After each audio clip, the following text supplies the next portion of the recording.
So what I was asking was, I was interested in some of the examples of some of the best stories that maybe you have shared with audiences over the last year, the ones that have been maybe the most impactful for you, or maybe the most impactful for people that they've reported back. Thanks for that. That story really changed how I see myself or the world. Yeah, I think a few stand out. I think a few stand out. One of the ones that I think really stands out to me is this one that this one that we wrote about home. It's sort of an odd article. Usually we are writing about, these sort of people that are doing stuff, but this was sort of a look at home and why home is important. And we wrote it at the beginning of the pandemic, when people were at home all the time. And it was this really great piece. Again, it was a bit of a divergence from what we usually write about, but it was this piece that helped us sort of reframe why we set up our homes the way we do, why we grow attached to the, vase that it was our aunt's or whatever it was. And it was this lovely, we got a lot of feedback on that one. It was sort of an odd one to get feedback on, but we got a lot of feedback from people sharing their stories of what is important or feels like home to them. People who were nomads, people who were the kind of people that, were have gigantic homes, people that live in tiny apartments in New York City. And it was so interesting to hear their feedback about what felt like home to them.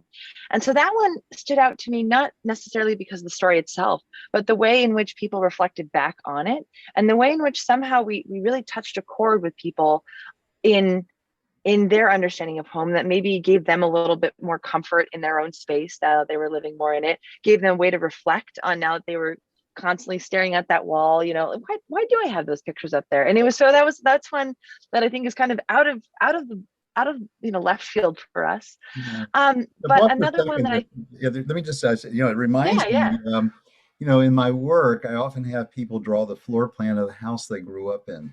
Oh, interesting. And it's so interesting. And for some people, who are older, maybe my age, they're going back a ways, and that's the time that maybe there was one bathroom and there were 6 or 8 people living in the house.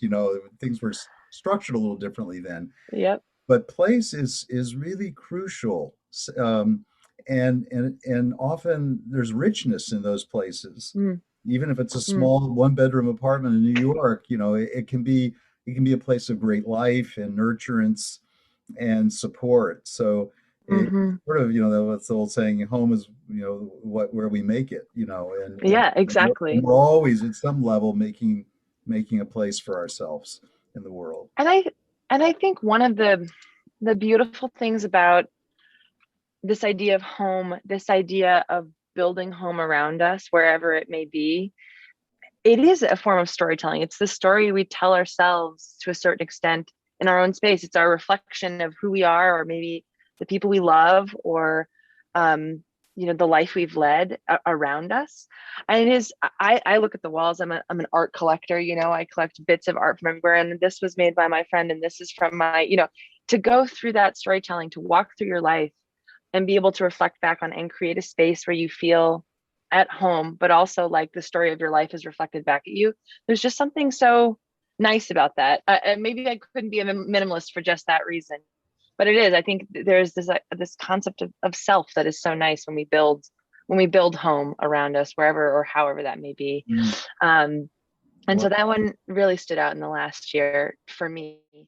And then one that's a little bit more kind of in our wheelhouse is this piece that we wrote about this gentleman who was a fly fisherman. And he was a fly fisherman who worked with veterans. And I just am bringing up these veteran stories. I guess Memorial Day is on the mind here and all that. But he was a fly fisherman, and he realized that being in nature, that being standing in the water and teaching people to fly fish was an incredible therapy for people who needed that kind of space in nature, who had perhaps never been out in nature but were suffering from PTSD and were struggling to regain themselves in civilian life.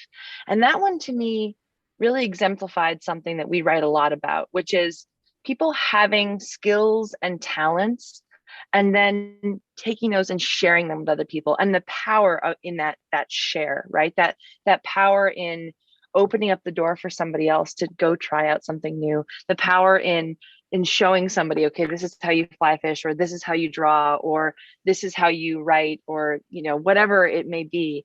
There is so much power in that community of sharing that I find that article to be just one of our best examples of, we often call it internally, this power of doing what you love, of teaching what you love, and and sharing your joy, right?